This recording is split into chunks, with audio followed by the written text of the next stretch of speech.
When you launch Maptitude, you are presented with a quick start. The quick start contains a variety of startup options.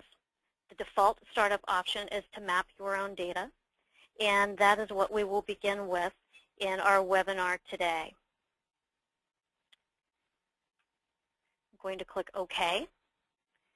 The first thing I'm going to do is browse for the file which contains the data that I would like to map. I have an Excel spreadsheet which contains some customers that I would like to take a look at. I've identified that sheet, and I'm going to click Open. In the Choose Excel sheet, I simply will click OK. The Create a Map wizard begins the process by scanning the fields which are in your spreadsheet. It uses the first row of the spreadsheet, assuming that it contains field names for your data. Using those field names, Maptitude attempts to appropriately match each of your fields with the most common fields that would be used with locational data, those being street address, city, state, zip code, so on and so forth. Maptitude does its best to properly match these fields. In the case of my data, my fields were named in a similar fashion to what Maptitude was looking for. If my fields were named in a customized way or did not contain any field names at the beginning, then I can identify the proper matches by clicking on any field and clicking the down arrow. This will present a full list of fields, and I can choose my field as appropriate. All of these fields are matched correctly, so I'm going to click the Next button to continue to the next screen. Based upon the fields that you identify on the first screen, Maptitude presents you a variety of types of maps that it will create. In my case, my data contain street addresses, and I do want to locate these data by address. That is the default option, which is currently highlighted. There is a sample image of what your map might look like when you locate your data. All locate options do place a point on the map representing each record of your data. Each of the map types are described on the left under the image which corresponds to the map type. I'm going to click Next. At this point, Maptitude would like to know which of my fields contain a unique numeric identifier. In my data, this field is customer ID, and Maptitude has properly identified that. If it cannot detect a numeric field, Maptitude will select No, let Maptitude create one for me. If you receive this selection, you should just go ahead and go with that. In this case, we're going to just click Next. I'm now being prompted for the name of the file that will be created, which contains the locations of each of my customers. I'm going to put this data in the same location where my spreadsheet is saved. Now that I have told Maptitude the type of map that I would like to create, in this case I would like to locate all of my data by their address, I receive additional options for how I can display this data when my map is created. A variety of themes are presented as an option. I'm going to create a color theme using the data contained in my spreadsheet. A color theme will color each dot for each of my records differently based upon the underlying data for whatever field I select. Choosing color theme updates the image that is shown to the left and also updates the description shown below the image. I want to create my theme on my first quarter sales, so I can select that field. I would also like to display labels for this particular data set when my map is created, so I'm going to check Display Labels. Maptitude defaults to the first field, which is customer name, and that field is fine for these purposes. I'm going to click Next. I can choose to do a variety of analysis on my data. That's not something that I want to pursue at this time, So I'm just going to click Next again. And I'm done with all of the options for the Create a Map wizard. And I'm now going to click Finish so that my map will be created. Maptitude goes through the geocoding process to attempt to locate all of the records that were in my Excel sheet. When that process completes, I will receive a results report. This results report indicates that I have 4,800 records for my Colorado customers file. Of those 4,800 records, 4,747 records were located. 53 were not located. All of those records did have valid IDs.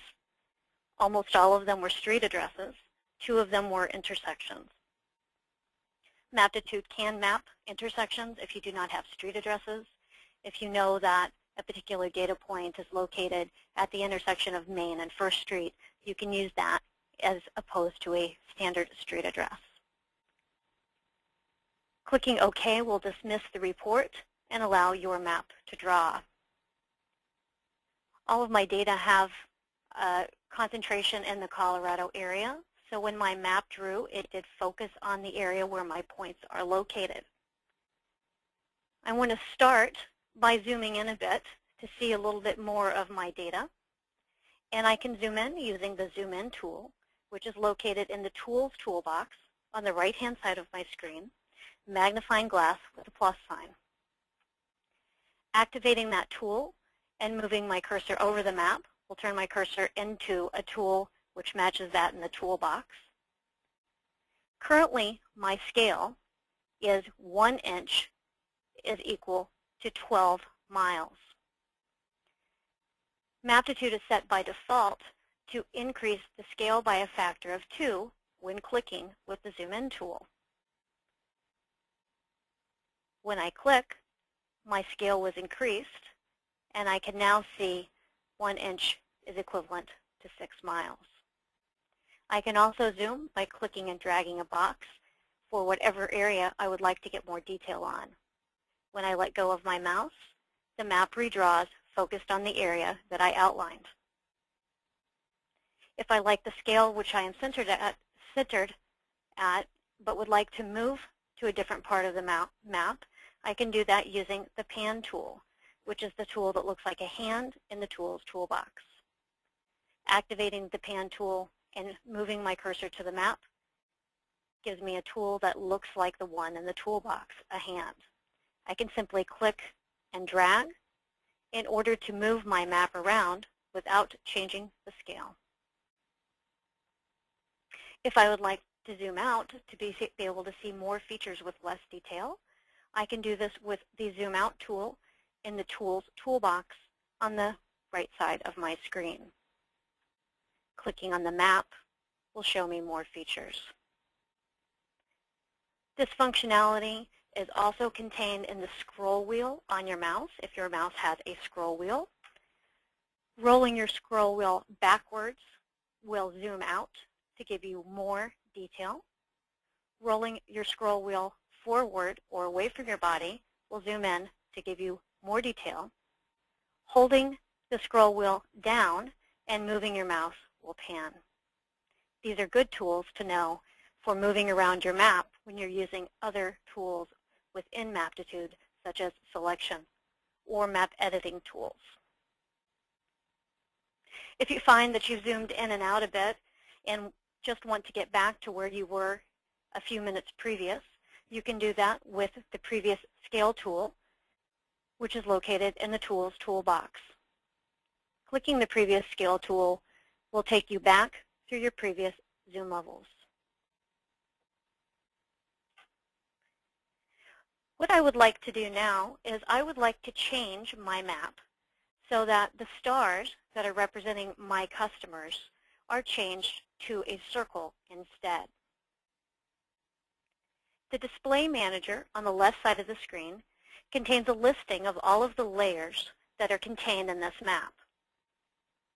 These layers are ordered in the same order that they are drawn on the screen.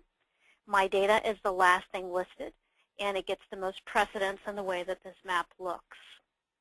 The Display Manager allows me to customize the way the map looks in a variety of ways. One of the things I can do is change the symbols for any layer, change the style for any layer. And I can do that by clicking on the symbol to the left of the layer name. My data are your data. I want to click on this star.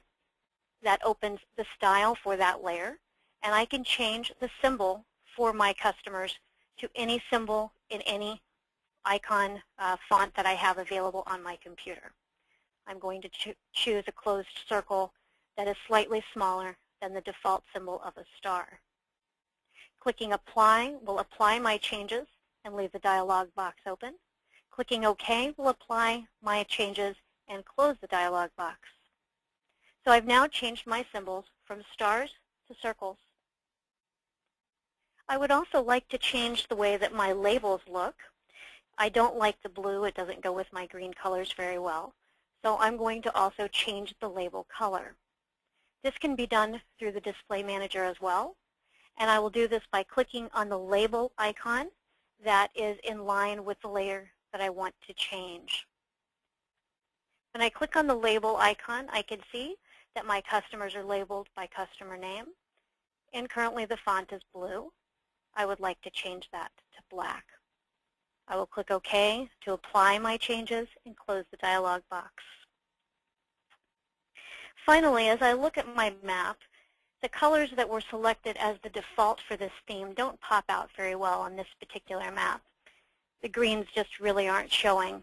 So the next thing that I would like to do is change those colors for my theme so that the points stand out and have a greater visual impact.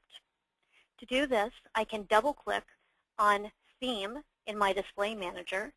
Theme is nested underneath your data. It is a feature that is within that. Double-clicking on Theme will open the Color Theme dialog box. I can change the styles by clicking the Style tab. There are a variety of ways to change the styles for themes. I'm going to scroll through the pre-made color sets that are included with Maptitude using the previous and next buttons until I have selected a color set which I think is suitable for my data. I can change the from and to values as I wish from the drop-downs, or I can change these one at a time by selecting the color for each individual class. I'm going to click OK. OK applied my changes, and my points stand out a bit more on my map. I want to see how this map looks since I've made my changes to the style, changes to the color theme, and changes to the labels. And what I want to see is how my map will look compared to what it looked like when it initially opened. I will use the Initial Scale button to zoom me back out to the view that the map had when it first opened. The Initial Scale button will take you to the last saved view of the map if you have saved the map subsequent to opening it. So now I can see all of my customers showing on this map. I can see all of their labels and the variety of colors. Having played around a bit more with this map and thinking about what I might want to see, I think that my map looks a little cluttered. I don't like the way the labels look. They're kind of all over the place and not really terribly helpful at this point in time. So what I want to do is I want to start by removing these labels. I can do that in the Display Manager by moving my mouse over to the label icon, which is in line with the layer Your Data, and clicking on that icon. You can remove labels for any layer by opening the Labels dialog in the way I just indicated and clicking the Remove button. My map is now a little bit cleaner. I like it better than I did before. But I think that I also want to go ahead and remove my theme. I don't think that it's quite the way I want to convey my message. I just at this point want to see where the customers are located. I can remove the theme in the Display Manager by right-clicking on Theme, which gives me the context-sensitive menu, and I can choose the option to remove. I'm prompted to confirm that I really do want to remove the theme. When I click Yes, the points remain, and they're all colored the same in the blue shade. that I initially selected. We've looked at using the Create a Map wizard to locate my data by address. What I'd like to do next is I'd like to use the Create a Map wizard to locate my data by attaching it to the zip codes. So I want Maptitude to summarize this point data that I have, where I have one record for each customer. I want that data to be summarized by zip code, so I can get a nice overview of the area and understand what my sales figures actually look like. To do this, I'm going to go to the File menu and choose New, or I could go to the New File button in the toolbar. Either way will take me to the New File dialog box. I do want to create a map and click OK.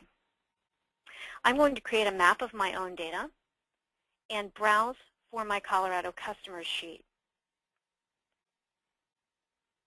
I'll click Next to get my field listing. This is the same file as before, so I know these fields are okay. And click Next again. This is the same list of options that I had before because it's the same data file. But this time, rather than locating my data, which provides points on the map as the one that's in the background, this time I want to show a layer with my data attached to it, in this case zip codes. So I want Maptitude to summarize my data by attaching it to geographic boundaries. I'm going to click Next, and I can create a color theme again. I want to do this because I do want to see my first quarter sales. So I'm going to create a color theme on my quarter one sales. And this time, rather than displaying customer name, which doesn't really make sense because that's an aggregate, what I want to do is I want to display the total quarter one sales. So I'm going to pick that from the list. When I click Next, there are no more options. Clicking Finish is going to go through and attach my data to the map and draw the map. So here I have my map of the Colorado area, and I have each of the zip codes colored by their first quarter sales. The color palette that was used does correspond to the last color palette that I was using in my previous map. So those points that I used, I had selected this kind of rainbow palette. I think it's a little too dark for my needs at this point, so I'm going to change the colors for this theme. And again, we'll do that by double-clicking on the theme line for the layer which contains the theme. Clicking Styles will let me see each of the classes for this theme. I'm going to go and find a slightly milder palette of colors than this rainbow. I think I'm going to go ahead and use these greens and click OK. So changing the color had a pretty large impact on the way my map looks. I can see that my highest sales are a darker green and my lowest sales are lighter green. I think that this is a little bit easier to read, and I can quickly digest what these data are. More importantly than me digesting it, anybody I'm sharing the map with should be able to quickly understand what they're looking at. I'm going to go ahead and zoom into the Denver area just to take a look here. And as I do, I can see that I have some numbers on the map, and I remember that I had decided to label using my quarter one sales. Right now, it's not obvious these are quarter one sales because it's just a string of numbers. In this case, it's 615, 088, and 199, 3679. I would really like for this to be formatted with dollar signs and commas. I can do that very easily by going back to the Display Manager and choosing my label settings for the zip code layer. By clicking on that label icon, I can change the format to something that has a dollar sign and a comma. I'm also going to change my color because that brown's not really standing out so much. Try gray instead. When I click OK, the map redraws, and I have a dollar sign with a comma for each of these figures. It's a lot more readable. I'm going to go ahead and zoom out to my initial map so I can see that again. And you might notice that when I did this, my labels have disappeared. And I really might like to see them at this scale. I'm not sure, but I think I do. So how do I get these labels to show? Looking at the Display Manager, My label icon, which a minute ago when I was zoomed in looked like this one, now has a magnifying glass inside. What that indicates is that the labels have auto scale, and that means that the labels will automatically turn on and off as I zoom in and out to some pre-specified scales. I just want these labels to be on all the time. I can change the setting, which is having them draw based upon my zoom level. And to do that, I'm going to click on the label icon to open my labels dialog box that we just had open a minute ago. And I'll click on the Overlaps tab. The auto scale for the labels, the thing that's making them show and hide automatically, is located in the auto scale section of the Overlaps tab. By clicking Clear, I remove those settings, and the labels will draw all the time. So my map is a lot more readable. The last thing I'm thinking for this particular map is that I like it, but I'd really like to have the customers on it that I had on the other map. And I can do that pretty easily in Maptitude by going to the Map menu and choosing the option to combine existing maps.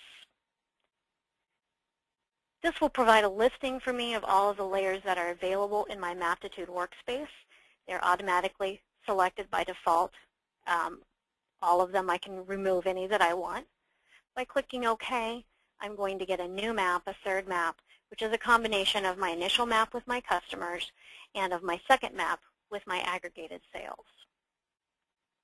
I've concluded all of the topics that I wanted to go over in session 1. So I'm going to start the question and answer period.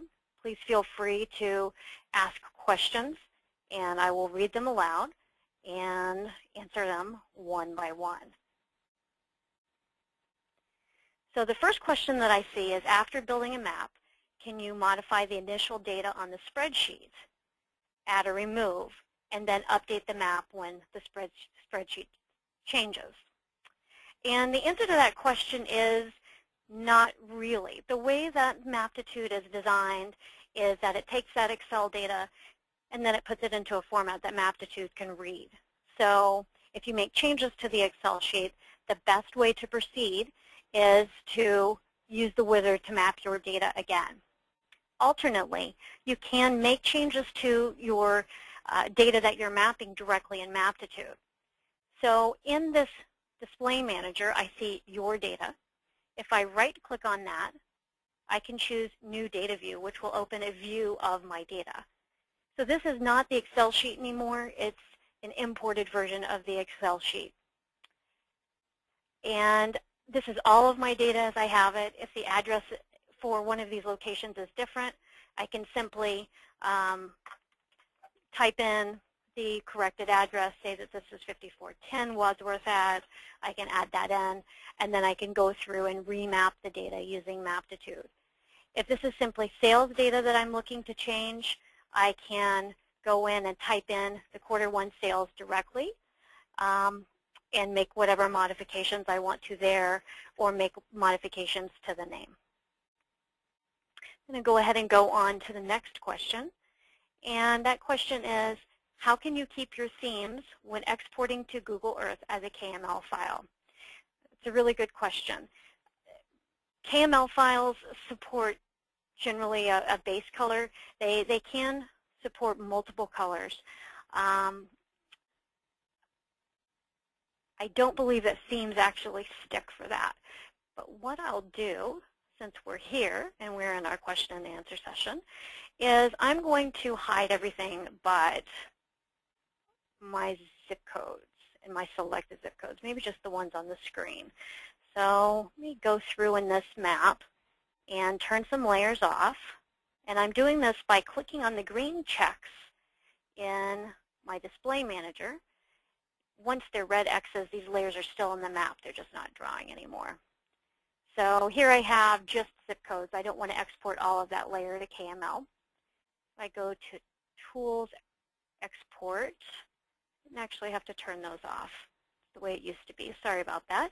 I go to Tools, Export, and choose KML, and only export the data from my customers. Let's just see what happens.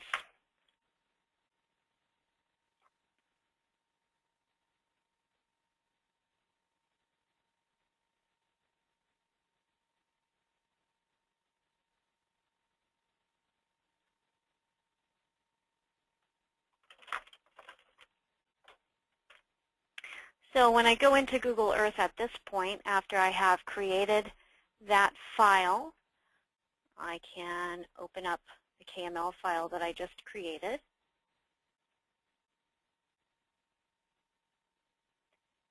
And let's take a peek at what it looks like. So I did have a theme, and it looks like that theme was retained. The labels were retained as well, so that's pretty handy. Hopefully that answers your questions. If you have any need to change those themes, that can be done via the standard utilities in Google Earth. The next question I have is, when using the selection tool, how do you clear a specific selection that's already been made? And we're going to get into the selection tool next. Actually, what we're going to do in our next session is to look at selecting some features in order to create districts. So we'll hit upon that in the next section. The second part of that question was also, when selecting, is there a way for Maptitude to show a list of what's been selected? That's a great question. There is actually in Maptitude 2013, which is the current version of the software, there is a way, a setting that you can make that actually can prevent you from including multiple features or the same feature in multiple selection sets. And we'll certainly talk about that and how to adjust that setting. It's a brand new feature. So a lot of you that don't have 2013 or are new to 2013 probably haven't seen it in action, so we'll take a look at that as well. I think I've finished all the questions that have been submitted. I don't see any others. I'll give you just a couple more seconds to think if you have additional questions that you'd like to ask. And if you don't, then what we'll do is we'll go ahead and move on to our next session, which will also be followed by a Q&A. So there's not going to be you know, any problem with waiting if something comes up that hasn't been answered yet. So I don't see any more questions. What I'm going to do is just go ahead and go on to our next session. So here I have in front of me my Colorado customers aggregated by their zip code. And I like it fine, but I have some other things that I want to define. And one of the things that I want to define are my sales regions. My sales regions are multiple zip codes. So what I need to be able to do is to be able to somehow get this into Maptitude. I don't have a real good list. I don't have a layer. I know what zip codes are assigned to what person. And I have it written on a sheet of paper here in front of me. So I don't have any Excel file to refer to or anything like that. This is all going to be a manual process. So what I can do in Maptitude is I can define any territories or districts based upon geography. That's a polygon, a closed area like a zip code. And I can do that by creating what are called selection sets. Selection sets in Maptitude are kind of like filters in Excel or queries in Access. So you can have features in multiple queries or in multiple filters depending on what your criteria are. You can also manually select things on the screen, and that's what I'm going to do to start out with. Because I know that my data are comprised of zip codes, my territories, I want to make sure that I have the right layer set as my working layer. And the working layer is a concept we haven't touched upon yet, but it's very important to your use in working with Maptitude. The working layer is the layer that you're actively making changes to, be it through a theme or through labels. The display manager makes a lot of this easy, so the working layer isn't such a big deal to have to deal with because you have the icons right in line with your layers. However, the selection toolbox, which is mine is docked here, is specifically tied to the working layer. The working layer is indicated in the display manager in bold, so the 5-digit zip code is the working layer. And For those of you that have had Maptitude for a long time before the display manager was around, the working layer is listed in this drop-down at the top of your map, which shows you all of the layers which are drawing. I only have one layer drawing now, so that's why it's the working layer. You'll notice also in the display manager, all these other layers are grayed out, and that's because they aren't drawing. They have those red X's. So I have zip code as my working layer. And this is also indicated in my selection toolbox because it tells me the 5-digit zip code is the working layer right away.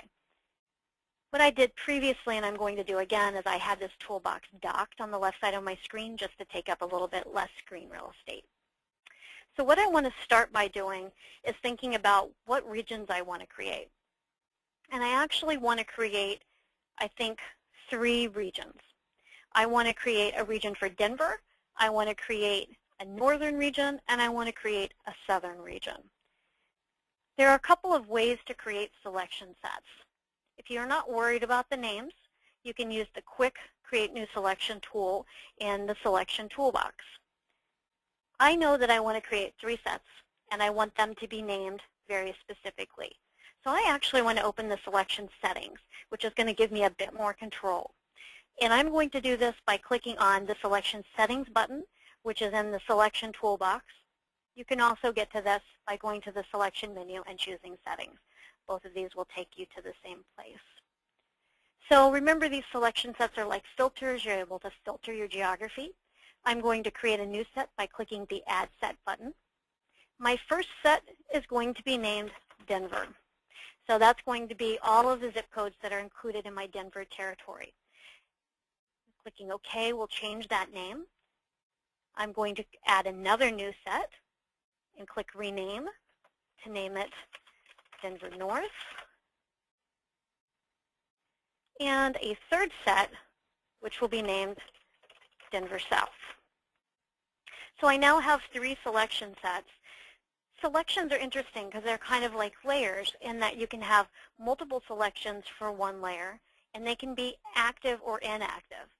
So in this case, I have 3 selection sets which are active. That means they're going to draw on the map. Then I have some inactive ones that are not going to change the way that the map looks. Functionally, this doesn't matter a whole lot. Once we start adding features and other layers, I may want to be able to turn the view of these selections on and off so that they don't draw in a different color, even though the list of zip codes that are included in each set will still be accessible. We'll try and remember to take a look at that. So I'm going to go ahead and click Close because I've created the sets that I'm going to put features into. And you'll see that in the Selection Toolbox, my changes, my new sets, are now added. I'm going to start with the Denver set. Currently has 0 features. And I'm going to zoom into the Denver area. And the drop down below Denver will let me create a running total. So if I wanted to try and create my districts based upon my Q1 sales, I could do that. And there's also this Options button.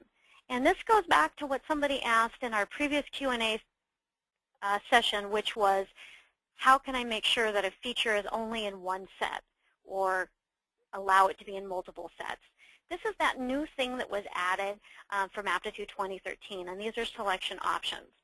So by default, Maptitude is set so that you can't select features that are already part of another set. So in this case, I have this Your Data, and it's going to prevent me from selecting anything because it's a selection set of its own. I'm going to go ahead and remove features from other sets. And what that's going to allow me to do is select features that are already in another set, but it will take them out of that other set, so there's no duplication. So I'm going to go ahead and click OK. And we'll talk for a second about the various selection tools. The Selection Toolbox contains a variety of tools for selecting geography. These are geographic selections. The first of which is a cursor with an asterisk. And this will allow me to click on any feature to select it. Next to that is the cursor with a square. That allows me to select by rectangle. I can simply click and drag to select a group of features. If I held the Shift key, I don't know if you can see here at the bottom, but this is a perfect square. So holding the Shift key will make your shape perfectly symmetrical, if that makes a difference. The Select by Circle tool is the next one. That's the cursor with the circle. This tool will allow you to click and drag out a circle, selecting everything that's touching the circle, or to click at any location and enter a radius in whatever unit is selected from the drop-down list. I'm going to zoom out a little bit. I'm using my scroll wheel because it makes things a lot easier. And I'm just going to work on defining this area a bit more. I'm going to use a fourth tool to select by shape, which allows me to draw a freehand polygon. If I click on the map, I can just move my mouse, click in a shape point, continue clicking to select my zip codes, and then double click to close the shape. So let's see how my Denver district looks. And it's actually a little bit bigger than I want it to be. So how do I go about removing zip codes now that I have them added? You use these same selection tools. I'm going to use select by pointing, but if you hold the control key on your keyboard, it will take a feature out of the selection set. So I can cull this set down a bit to what I know is the correct area for my region. I got a little out of hand there when I was selecting. So this is my Denver region. It has 112 zip codes in it. Now I'm going to go on and I'm going to create Denver North. So I choose Denver North from the drop-down, choose any selection tool that I want, and I'm going to just go draw anywhere through a zip code just so long as my line is within the zip code in order to select the ones that should be in my region. Double-clicking to close. So this is my Denver North region. It has 80 zip codes. And my last will be my Denver South. I'm going to use the same method that I just used for Denver North.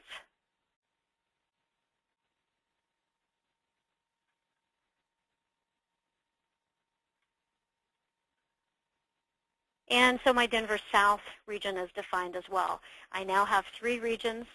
And for each region, the thing I forgot to point out is the Q1 sales has been summed. So I have 116 zip codes in Denver South with a Q1 total sales of $2,918,070. For Denver North, $9,602,238. And for Denver with $44,113,863. So now that I have all of these areas defined, I want to turn them into my sales territories, into my districts. And I'm going to do that by going to the Tools menu and choosing Geographic Analysis. Under Geographic Analysis is the Create Districts tool. What this tool will do is it will create districts either from a table, if I had a freehand table with a list of zip codes and their corresponding districts, which, as I explained, I didn't, or from selection sets. And I have these selection sets here. I'm going to actually call this Colorado Territories. And I can use any of the selection sets that are on my 5-digit zip code layer. In this case, I don't care about this Your Data thing, but I do care about Denver, Denver North, and Denver South. So what I did was I clicked on Denver and I dragged all the way down to Denver South in order to select all of these features. When I click OK, I'm prompted for a name for these territories. Maptitude came up with the one that it thought would be useful. It happens to match the layer name that I put in. And I'm going to make sure that this location is correct and click Save. So Maptitude's going to go through and turn these features which are selected into a new layer. And to do that, it's going to take all of the features which are together and touching and squeeze them together into one big boundary. And it will do that for each of my selection sets. If I would have had a zip code that was kind of hanging out by itself, it was a bit disparate, then in that case, it would still be hanging out by itself, but it would be part of the bigger area when selected. I can see here I forgot some zip codes. If I wanted to go through and recreate these territories, I could. So what happens when Maptitude creates this districts or territories layer is it automatically creates a theme based upon the district name, Denver South, Denver, or Denver North, and it colors it in. It's kind of hard to see these colors now because the selection sets I made on the zip codes, they're still showing. So what I'm going to do in the display manager, I'm going to click on the plus sign to expand the zip code layer. I'm going to click on the plus sign to expand the sets list. And I'm just going to click on the green check to make each of these sets inactive.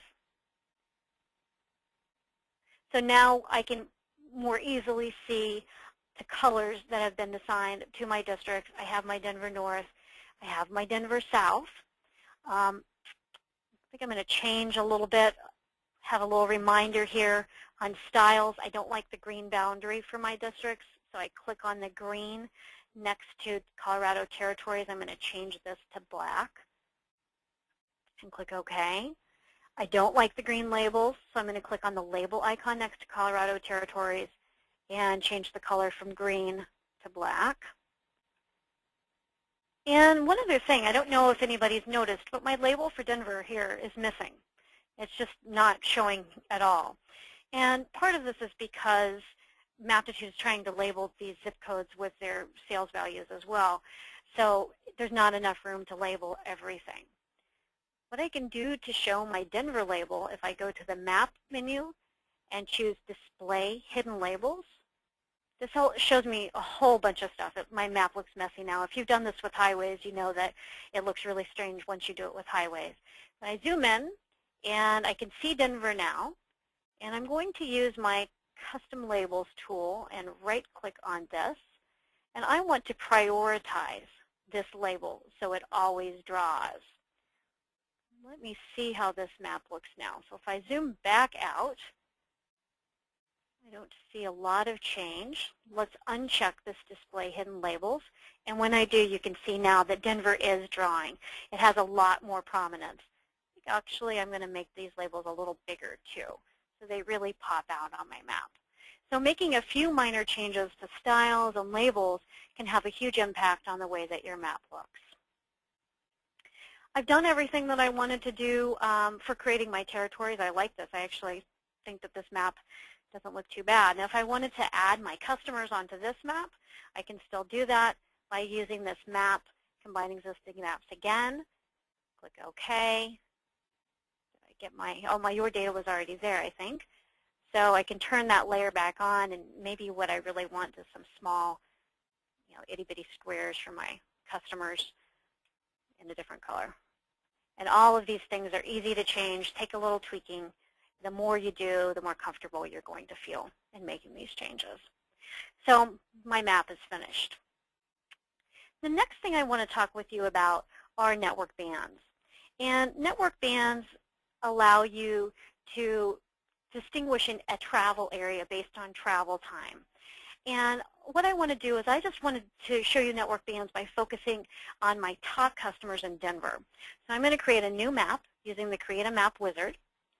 And I'm going to use a different file than my Colorado customers. I'm just going to look at my top Denver customers. So I'm going to map these customers by their address. And all of them were found. Here's my new map. And my customers are mostly located in the downtown Denver area. So I want to create some drive time bands, and I want those to be at 5-minute intervals from 5 to 15 minutes so that I can see what the distance is, what the streets are that each of my customers can drive on in that 5 minutes. So where can they travel? To do this, I'm going to go to the Tools menu, and I'm going to choose the Routing menu, and then choose Network Bands. Because I'm in a closed area, I don't have a ton of points, I'm going to use the street layer. If I were using nationwide or even a few counties with more points, I might want to use the highway layer instead, but for this purpose, this is completely suitable.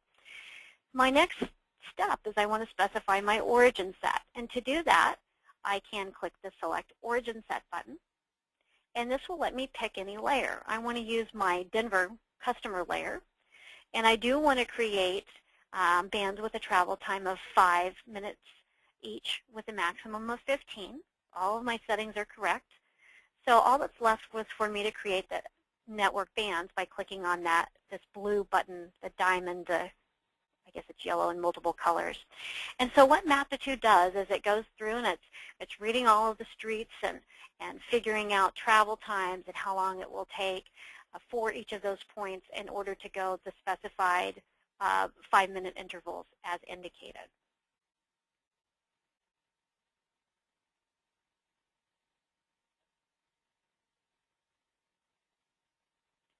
So the process has completed. I'm going to move this toolbox off to the side.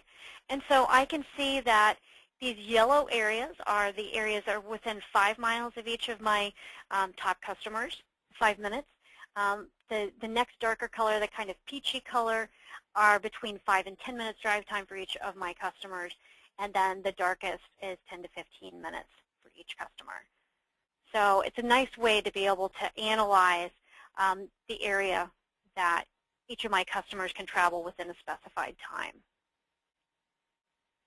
So I've gotten all the information that I want. The last thing that I do want to do for these bands, this is a temporary layer. It's not actually saved. I do want to save it. So I can do that by clicking the Save Network Bands layer. I'm going to call these Denver Travel Bands. This is now a layer in my map. It's called Network Bands. So if I save this map and come back to it later, everything will be just as I left it. So having been through these topics, I have completed the second session of the topics that I wanted to cover. And I'm going to move on to the question and answer session again. So I'm going to start with that. It looks like we have a good number of questions this time. So we'll do our best to get through those. I'm being asked if we can see an example using a map of Brazil. Regrettably, for this particular introductory webinar, we are focusing on the U.S. We do offer a variety of one-on-one training classes, so we could take an opportunity to schedule one of those with you. Alternately, we may at some point create a webinar that's focused on Brazil. I'm sorry we're not able to get to that today. The next question is asking the difference between inactive and invisible. It's an excellent question. In order to address that, I'm going to hide this network bands layer and go back to the zip code layer where we had those selection sets. So I've just turned the zip code layer back on. I'm going to zoom out so that we can see a bit more. And let's actually take a look at the difference between inactive and invisible. Right now, these icons are the gray circle with the white dash. If you're not sure what that means, we can double check, but that is indeed the inactive icon. So what inactive means is that those particular features are still drawn on the map, but they're not shaded any differently. So we move to the Denver area. I think we'll be able to see this a little bit better. So if I change the status of Denver, now this is invisible. That's what the red circle with the white X is. And all of the zip codes that were in Denver, they've disappeared. They are completely gone. So the difference between inactive and invisible is that inactive allows something to draw on the map without changing the way that it's shaded, where invisible removes those features from the map altogether. So here it is back on with the shading, and here it is inactive, so it's on without the shading. The next question is that it looked like I included some zip codes that were both in Denver North and Denver South. And the question is if it's possible to do that, or if this is something that Maptitude prevents. That's a great question. One of the things that we haven't done, mostly as a constraint of time, is to look at the underlying data. And what I want to do is go ahead and look at the data. We've looked all at geography so far. I can look at the tabular data behind any layer by right-clicking on an item in the Display Manager and choosing New Data View. I only want to look, in this case, for the 5-digit zip code. This data is nationwide. I don't care about the rest of the country. I just care about my stuff. So I'm going to choose your data and click OK. So here I am with Colorado customers. All of these kind of clear selections, that's your data set Maptitude created automatically when it attached my data to the zip code boundaries. And the next column over is my Denver.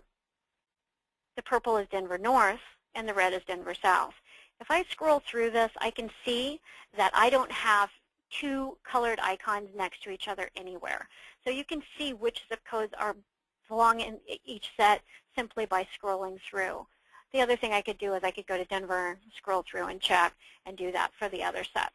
So in this case, because of that setting that I had, and this was this remove features from other sets, there weren't any overlaps. However, if I chose the option to allow sets to overlap, let me turn all of these back on so you can see them.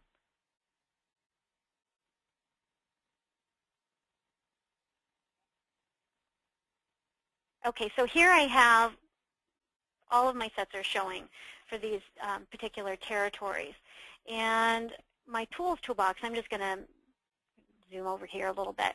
So let's just say that I want to include 80422 in both Denver, what is that, Denver North? Yep, Denver North and in Denver. So it's already in Denver North, but I want to include it in Denver. Now that I have made this option to allow sets to overlap, I can simply click on this set.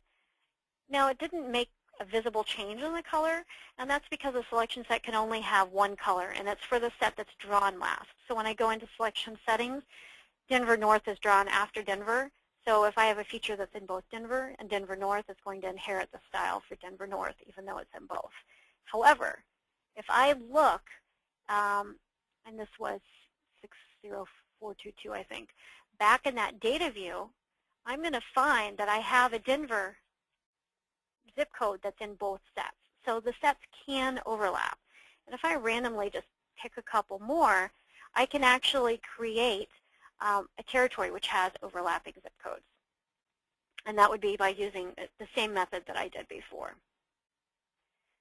So I think that I answered that question. I'm going to go ahead and go on to the next question, which is how can we digitize?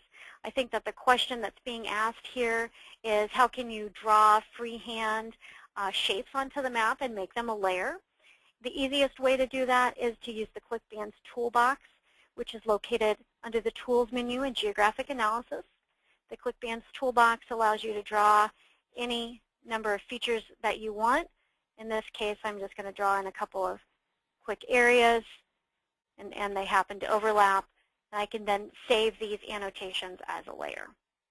So I'll just call this quick, if I can spell right. And so these are now a layer that's called quick, and I'm able to go on and create a layer from there. The next question that I had was, underneath the selections that are listed, how did I get the Q1 sales to sum? And what I had done for that is in the selection toolbox, and let me pull it out, maybe you'll be able to see it more easily. For any selection set, you can set a running total field. And this is a new thing in Maptitude 2013. So for, oh, this is the wrong layer. I don't have any selection sets here, but if I make 5-digit zip code my working layer again, for Denver, I have Q1 sales picked. I can pick any of my numeric fields and get a summary for those fields. And so that was the second drop-down in the selection toolbox. The next question that I have is with regards to the drive time bands and how they accommodate rush hour versus off-peak hour for the travel times. That's a great question. The streets travel times are compiled and maintained by Navtech, so that's part of the value-added functionality that you get when you get Maptitude 2013, as we're using this Navtech data set, which is greatly updated. And so if we look at this, we can see that there are speeds and travel times. I believe these travel times are average travel times, or they're estimated. It looks like it's something that was done actually internally by Caliper. So these are estimated, I believe, based upon the length of the segment and speed. So it's kind of generalized. There's probably some other calculations done. If you have your own specific travel times for any segments, you could add that in, and as long as it has time in the field name, you would be able to calculate on your own time. Otherwise, it's the travel times that are provided with the data. The next question we have is how you can download GPS data. We don't have time to get to that in this session. However, there is a section in the user's guide that is directed to using GPS data. You can access this by going to the Help menu and choosing Maptitude User's Guide. In that User's Guide, you'll find information about using a GPS receiver in Chapter 20. The next question is about buffering. Buffers are bands. We didn't get to those in this particular case. Those are covered in the user's guide, and I can show you a quick example of that as well. We'll go ahead and do that by making another map of this Denver data using the Create a Map wizard. We'll go ahead and map these records by their address. And we're just going to give this a little different name. We're not going to create a color theme, but we will create these buffers. These are circular areas that are based upon distance.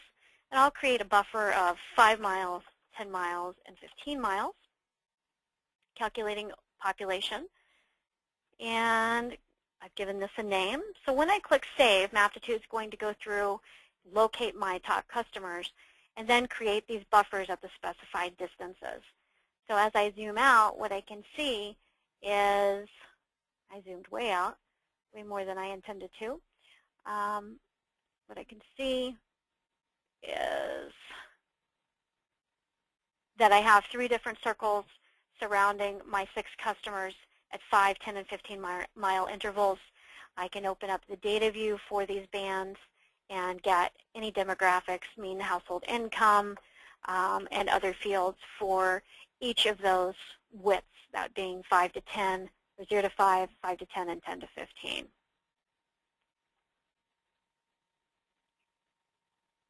Alrighty, we're coming close on time, so I'll do my best to finish answering the questions that we have, and then we'll have to wrap this up. I also see someone asking if they can calculate the distance of a specific road. All of the road links are included in the street layer itself. However, there is a measurement tool in Maptitude, and you can measure any specified distance that you want just by clicking it in. So if I wanted to measure this part of whatever highway this is, it's not 72, I guess, it's something. I can use this measure distance tool, click along with whatever degree of precision I wish. When I double click, I'll be given the total length for that segment. And the next question, and this will be the last one, is the advantage of Maptitude compared to ArcGIS. There are actually a lot of benefits to Maptitude versus ArcGIS. Those really are better addressed by our sales team. This is meant to be a how to use the software experience, so we don't really have time to delve into that, but if you contact our sales team at sales@caliper.com, they'd be more than happy to assist you. We have concluded with the time that we have, and I do appreciate all of you attending and participating in this webinar. We do appreciate and value your feedback, so in a couple of hours you're going to be receiving an email thanking you for your attendance. It will also have a video of this session that you can download and watch again if you'd like. And there will be a link to a survey. We do appreciate your feedback. Anything that you have to say with suggestions is appreciated. So we'll be looking forward to hearing more from you. And we hope that this has been beneficial. Thank you all for attending, and I hope that you have a nice rest of your day. Bye-bye.